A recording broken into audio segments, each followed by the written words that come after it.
KSD news for aspirant की शुरुआत करते हैं एक एक्सप्लेनर के साथ और टॉपिक है ATL for scientific temperament. ISRO देश भर के छात्रों में साइंटिफिक टेम्परामेंट, स्पेस न्यूज़ और स्पेस टेक्नोलॉजी रिलेटेड इनोवेशंस को बढ़ावा देने के लिए 100 अटल टिंकरिंग लैब्स को अपनाएगा।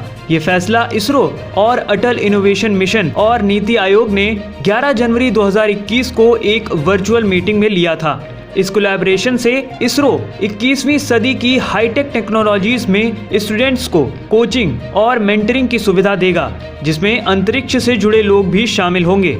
स्टूडेंट्स को स्टेम और स्पेस एजुकेशन से जुड़े कंसेप्ट्स जैसे electronics, physics, optics, space technology, material sciences और बहुत कुछ न सिर्फ थ्योरेटिकली पढ़ाया जाएगा बल्कि प्रैक्टिकली भी सिखाया जाएगा।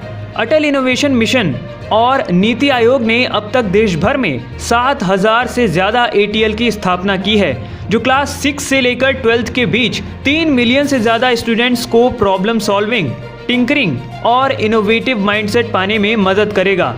इसरो सेंटर्स के साइंटिस्ट और इंजीनियर्स एक्टिव रूप से बच्चों को सलाह देंगे।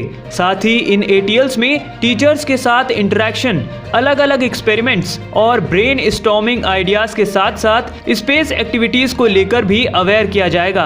अटल इनोवेशन मिशन हमारे देश के कोने कोने में इनोवेशन और एंटरप्रेन्योरशिप के कल्चर को बनाने और बढ़ावा देने के लिए भारत सरकार की प्रमुख पहल है। इस मिशन का उद्देश्य इकोनॉमी के विभिन्न क्षेत्रों में इनोवेशन को बढ़ावा देने के लिए नए प्रोग्राम्स और पॉलिसीज को डेवलप करना है, तरह तरह के स्टेक होल्डर्स के लिए प्लेटफॉर्म और सहयोग के अवसर प्रदान करना है और देश के इनोवेशन और एंटरप्रेन्योरशिप इकोसिस्टम की निगरानी के लिए एक अम्ब्रेला स्ट्रक्चर बनाना है। चलिए अब बात करते हैं कोलैबोरेशन फॉर एनहांस्ड WEP की। भारत में वुमेन एंटरप्रेन्योर्स के लिए कम्युनिटी एक्सपीरियंस को बढ़ाने के प्रयास में नीति आयोग और फ्लिपकार्ट नए वुमेन एंटरप्रेन्योरशिप प्लेटफॉर्म का शुभारंभ करने के लिए साथ आए हैं। आपको बता दें कि द वुमेन एंटरप्रेन्योरशिप प्लेटफॉर्म यानी कि WEP एक यूनिफाइड एसेस पोर्टल है जो भारत के विभिन्न हिस्सों की महिलाओं को उनकी एंटरप्रेन्योरियल एस्पिरेशंस को साकार करने के लिए एक साथ लाता है। Now let's take a look at some important pointers. The revamped version shall also include an additional feature to offer mentorship to women mentees with specific knowledge concerning a problem area through a dedicated online mechanism. Facilitated under FICCI FLOs empowering the greater 50% mission. इस platform का विचार पहली बार नीति आयोग द्वारा रखा गया था, जिसने 2017 में हैदराबाद में आयोजित 8वें ग्लोबल एंटरप्रेन्योरशिप समिट यानी कि GES के कंक्लूजन पर नीति आयोग में एक वुमेन एंटरप्रेन्योरशिप प्लेटफॉर्म की स्थापना की थी, जिसका थीम था women's first prosperity for all. Women entrepreneurs को अक्सर कई समस्याओं का सामना करना पड़ता है। वुमेन एंटरप्रेन्योर्स को परिवार में बैलेंस बनाना, गार्डियन की कमी और नेटवर्किंग में चुनौतियों जैसी दिक्कतों का सामना करना पड़ता है। कंपनी का कहना है कि जब महिलाएं एक साथ आती हैं और एक समुदाय का निर्माण करती हैं तो वो उन चुनौतियों से निपटने के लिए बेहतर तरीके से तैयार होती हैं जो उनके रास्ते में आती हैं। WEP एंटरप्रेन्योर्स के लिए न केवल इंफॉर्मेशन और सपोर्ट प्राप्त करने के लिए एक डिजिटल प्लेटफॉर्म बन जाएगा, बल्कि एक दूसरे की हेल्प भी करेगा। वुमेन एंटरप्रेन्योरशिप प्लेटफॉर्म अपने डेवलपमेंट एम्बिशन में महिलाओं के नेतृत्व वाले बिजनेस के डेवलपमेंट को और स्ट्रॉन्ग बनाने में एक महत्वपूर्ण भूमिका निभाता है। चलिए अब इससे जुड़े कुछ बैकग्राउंड्स की बात कर लेते हैं। WEP ड्राइवर ऑफ चेंज के रूप में वुमेन एंटरप्रेन्योर्स के बीच एंटरप्रेन्योरियल स्पिरिट को बढ़ावा देने के लिए ऑफलाइन इनिशिएटिव और आउटरीच प्रोग्राम्स को प्रमोट करता रहता है। इस प्रोसेस में FICCI नीति आयोग और WEP का सपोर्ट करेगा, जिसमें वुमेन एंटरप्रेन्योरशिप और डिसीजन मेकिंग स्किल्स को बढ़ाने पर ज्यादा जोर दिया जाएगा, जो कि मेंटरशिप प्रोग्राम और मेंटर मेंटी मैच मेकिंग पर आधारित होगा। ये जॉइंट एफर्ट महिलाओं को ज्यादा शक्ति देगा और उनके एम्पावरमेंट के लिए अप्रोप्रिएट इकोसिस्टम मुहैया करवाएगा। अब बात करते हैं supreme court on farm laws की। सुप्रीम कोर्ट ने उन कृषि कानूनों पर रोक लगा दी है जिनके चलते किसान लंबे समय से दिल्ली की सीमाओं पर प्रोटेस्ट कर रहे हैं। इसके साथ ही कोर्ट ने इस मामले को सुलझाने के लिए एक कमेटी बनाने के निर्देश भी दिए हैं। यह कमेटी सभी पक्षों से बात करने के बाद अपनी रिपोर्ट सुप्रीम कोर्ट के सामने पेश करेगी। सुनवाई के दौरान सुप्रीम कोर्ट ने सरकार और याचिका दायर करने वालों से पूछा कि क्या वाकई में किसान आंदोलन में ऐसे संगठन घुसपैठ कर चुके हैं जो बैन हैं। सुप्रीम कोर्ट ने इस बारे में केंद्र सरकार से हलफनामा दाखिल करने को भी कहा है। किसान कानूनों को अच्छी तरह से समझने के लिए सुप्रीम कोर्ट ने जिस कमेटी को बनाने का प्रस्ताव दिया है उसके बारे में भी कोर्ट ने कई बातें साफ कर दी हैं। चीफ जस्टिस ने कहा कि यह कमेटी सबकी सुनेगी, जिसे भी इस मुद्दे का समाधान चाहिए वह कमेटी के पास जा सकता है। ना तो यह कमेटी कोई आदेश जारी करेगी और ना ही यह किसी को सजा ही देगी, या सिर्फ हमें अपनी रिपोर्ट सौंपेगी। उन्होंने कहा कि हम इस कमेटी का गठन इसलिए कर रहे हैं ताकि हमारे पास एक साफ तस्वीर हो। हम समस्या का समाधान करना चाहते हैं। अगर आप अनिश्चित काल के लिए प्रदर्शन करना चाहते हैं तो आप ऐसा कर सकते हैं। कोर्ट ने कहा कि कमेटी को भी अनिश्चित काल के लिए नहीं बनाया जा रहा है। सुनवाई के दौरान चीफ जस्टिस बोबड़े ने पूछा कि हमारे पास एक आवेदन है जिसमें कहा गया है कि कुछ प्रतिबंधित संगठन इस प्रदर्शन में मदद कर रहे हैं। क्या अटॉर्नी जनरल इसे मानेंगे या इस बात से भी इनकार करेंगे? इस पर अटॉर्नी जनरल के वेणुगोपाल ने कहा, हमने पहले भी कहा था कि प्रदर्शन में खालिस्तानियों की घुसपैठ है। इस पर कोर्ट ने कहा कि ऐसा है तो केंद्र सरकार हलफनामा दे। जवाब में अटॉर्नी जनरल ने कहा कि हम हलफनामा देंगे और उसके साथ खुफिया एजेंसी IB के रिकॉर्ड भी देंगे। प्रदर्शन कर रहे किसान संगठनों ने सुप्रीम कोर्ट के फैसले का स्वागत किया है। हालांकि उनकी मांग किसान कानूनों को पूरी तरह रद्द करने की है। उनके मुताबिक सिर्फ रोक लगाना काफी नहीं है। ऐसे में किसानों ने प्रदर्शन जारी रखने का फैसला किया है।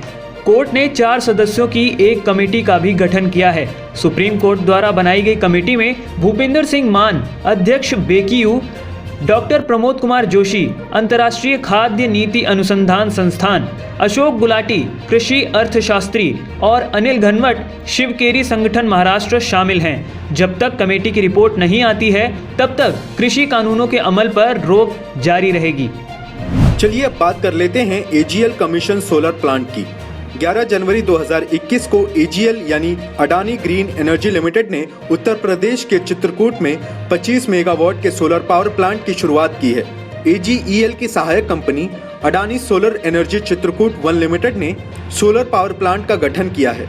इस प्लांट का नोएडा पावर कंपनी लिमिटेड के साथ 3.08 किलोहर्ट्ज पर पावर परचेस एग्रीमेंट हुआ है।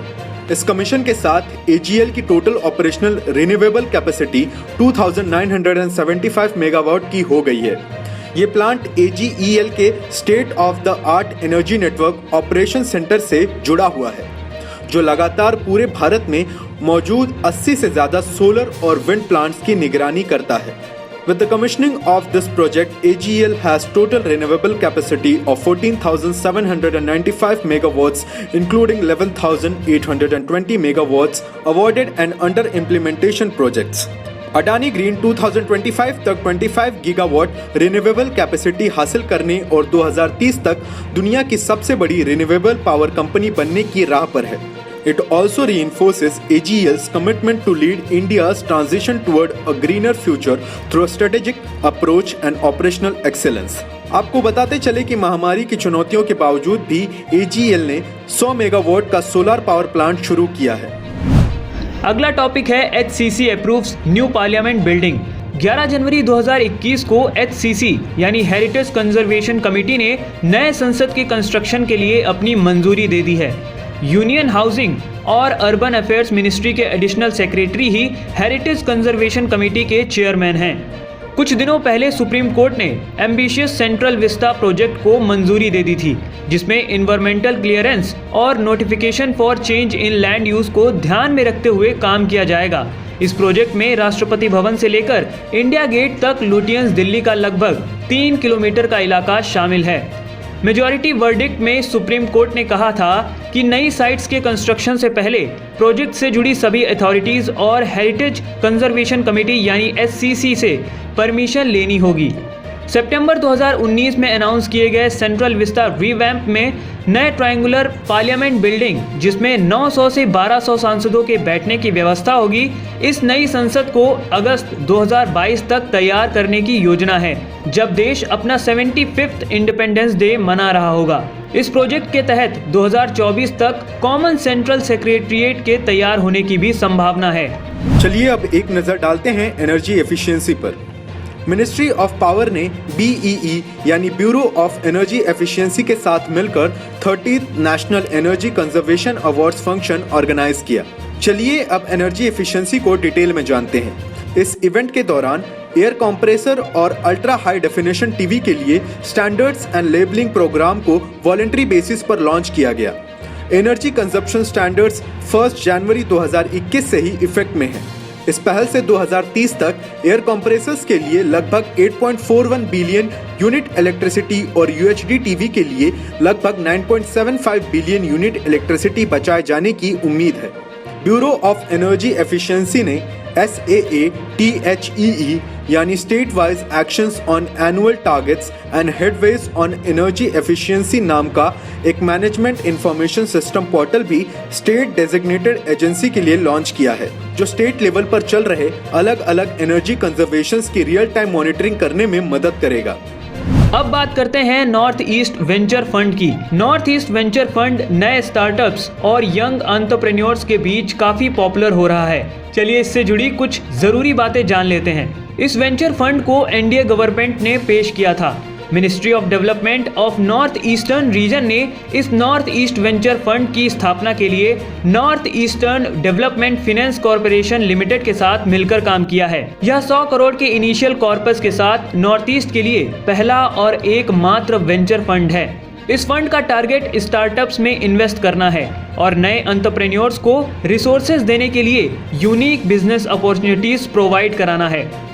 इस वेंचर फंड का main focus food processing, health care, tourism, segregation of services, IT जैसे सेक्टर्स पर होगा। इस फंड में 5 से 10 साल तक की सीमा के साथ 25 लाख से 10 करोड़ रुपए तक का इन्वेस्टमेंट साइज है।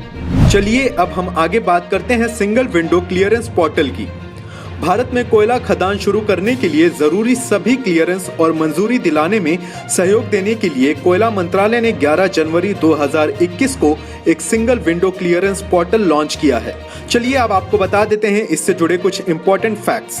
वर्तमान में देश में कोयला खदान शुरू करने से पहले लगभग 19 मेजर अप्रूवल यानी मंजूरी प्राप्त करना जरूरी है। पोर्टल न केवल रेलेवेंट एप्लीकेशन फॉर्मेट्स को मैप करेगा बल्कि अप्रूवल और क्लियरेंस देने के लिए प्रोसेस को तेज भी करेगा। यह पोर्टल नई दिल्ली में ऑर्गेनाइज एक इवेंट में लॉन्च किया गया था, जिसमें भारत की पहली कमर्शियल कोल माइन ऑक्शंस के बिडर्स के साथ एग्रीमेंट किया गया था।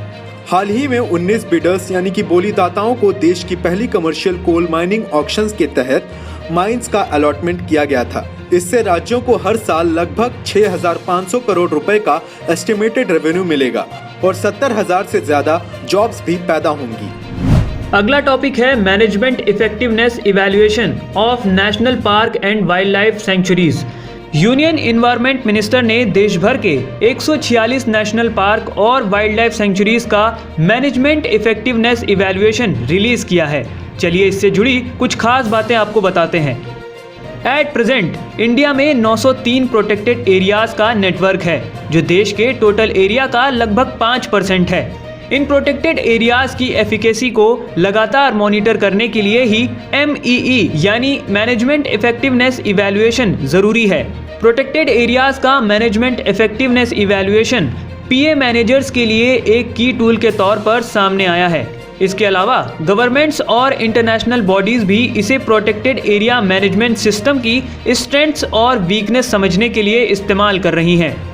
The results of the present assessment are encouraging with an overall mean MEE score of 62.01%, which is higher than the global mean of 56%. With this round of evaluation, Environment Ministry ने 2006 से 2019 तक देश के सभी terrestrial national parks और wild life sanctuaries के evaluation का full cycle successfully complete किया। अब इससे जुड़ी कुछ इंपॉर्टेंट इन्फॉर्मेशन भी समझ लेते हैं। एनवायरनमेंट मिनिस्टर ने यह भी घोषणा की कि इस वर्ष से 10 बेस्ट नेशनल पार्क्स, 5 कोस्टल और मरीन पार्क्स के अलावा टॉप 5 जू हर साल रैंक और सम्मानित किए जाएंगे। WII और पर्यावरण मंत्रालय द्वारा मरीन प्रोटेक्टेड एरियाज के MEE के लिए एक नया फ्रेमवर्क भी ज्वाइंट फॉर्म में तैयार किया गया है और यह इम्प्लीमेंट करने के लिए बहुत यूजफुल डॉक्यूमेंट होगा। KSG न्यूज़ फॉर एस्पिरेंट्स में फिलहाल के लिए सिर्फ इतना ही। अगर आपको ये वीडियो पसंद आई तो इसे लाइक करें, शेयर करें और ऐसी ही तमाम और वीडियोस के लिए हमारे चैनल को सब्सक्राइब करें।